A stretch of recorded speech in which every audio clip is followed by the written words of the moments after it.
Alexander Shlaen är oberoende styrelsemedlem i sin Cloud Group som är noterat på Singaporebörsen. Alexander Shlaen investerar i fastigheter och är också vd för Panache Management som bland annat agerar rådgivare vid fastighetsinvesteringar. Firstly, Southeast Asia now is probably the focal point or the hottest point of attraction for many people in the world. It's a very not homogeneous market. We have various markets with very different segments which are more or less attractive throughout the region.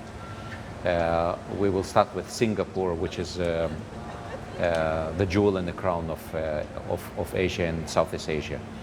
In Singapore,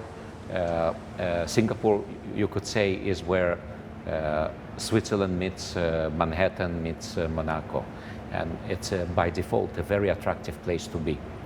And hence the government here is facing very different situation than any other countries in the region. Because of this attraction and Singapore being the only AAA economy in the region, plus being having its own currency and being a safe haven, it attracts a lot of investors way beyond what the local government would like to have. Singapore är ett av världens stora finansiella centrum. Fastigheter har lockat många de senaste 10 åren och det här har fått myndigheterna att vilja kyla ner marknaden. The government put a lot of filters and it started implementing cooling measures. Various measures, almost a dozen of them, from stamp duty, which is basically a tax for foreigners to buy property in Singapore. They have to fork out 15% of the value, which is an enormous amount. Secondly, there is a very severe limitations on loans. You need to demonstrate that you can pay the loans, and the total loan ratio should not be above about 60% of your income. Various other cooling measures, which are also including strict limitations on when you want to sell your property. If you sell it in the first year after you bought it, you'll pay 22% on the sales amount. And then it progressively goes down to 0 after 5 years, which basically eliminates short-term investors, flippers, and speculators. Would you still say that Singapore is an attractive property market? Due to this reason, the Singapore market is probably the most undervalued globally, especially in its luxury segment. I would say if you compare Singapore to the similar properties in, say, Hong Kong, Manhattan, Monaco or London, just for example, Singapore an average price would be now about less than 1/3 per square meter or per square foot than Hong Kong. If in Hong Kong the luxury property would be around maybe $9,000-10,000 US, $8,000 to $10,000 US, in Singapore it will be just 1/3 of it, and you can get yourself a luxury property. So just to be clear, what kind of property and where are the most interesting pieces right now, would you say? In Singapore, the cooling measures applying only on residential property. It means commercial property went up and it stayed there, and it's not really as attractive or not as cheap.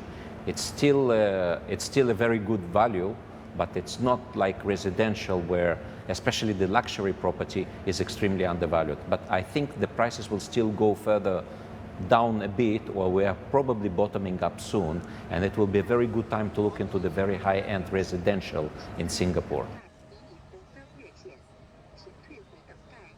China is the elephant in the room. So if China goes slow, we all get slower here and we get worried.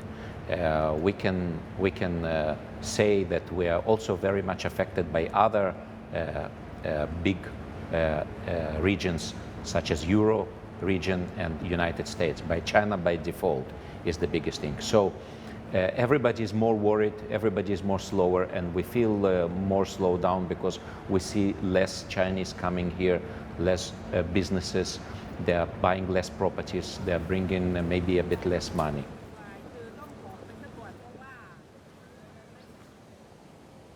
The rich of these countries, they love to have their second homes or sometimes their head offices here. They love to have their families live here.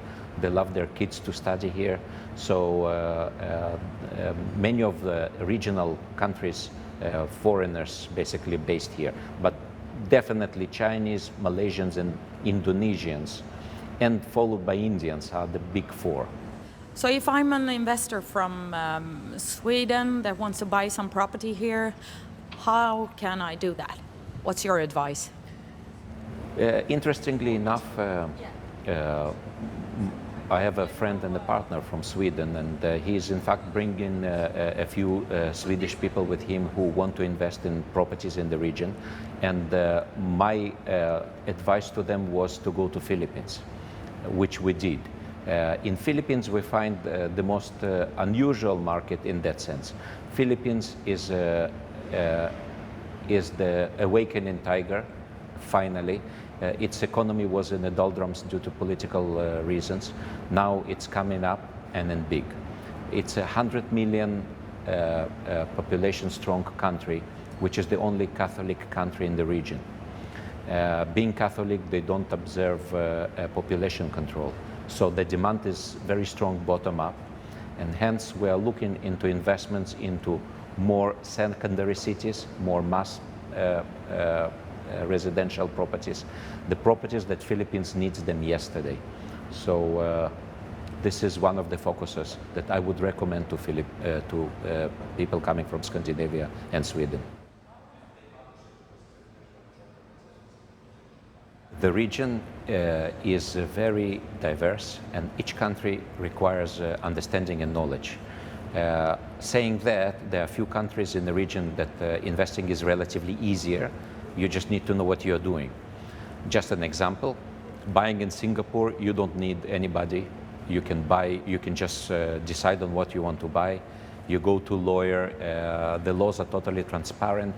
It's very straightforward and easy transaction. You know your costs, you know your duties and whatever you need to pay or to get. But on the other hand, various places in the region, they have a lot of limitations, inclusive Singapore. For example, in Singapore, foreigners are prohibited from buying land. So foreigners cannot buy land in Singapore. In fact, officially, foreigners cannot own land on eternally in places like Thailand and Philippines. But we can buy into condominiums. Given that majority of this condominium, for example, in Thailand, the 51% are owned by Thais, the foreigners can buy in that condominium and have it a freehold, means forever. It's a very straightforward transaction. In Philippines, the rule is 60% Filipinos, then 40% foreigners can buy at a freehold. Phuket is one of the places in Thailand. Phuket, Thailand is one of the most attractive places because it's our Côte d'Azur.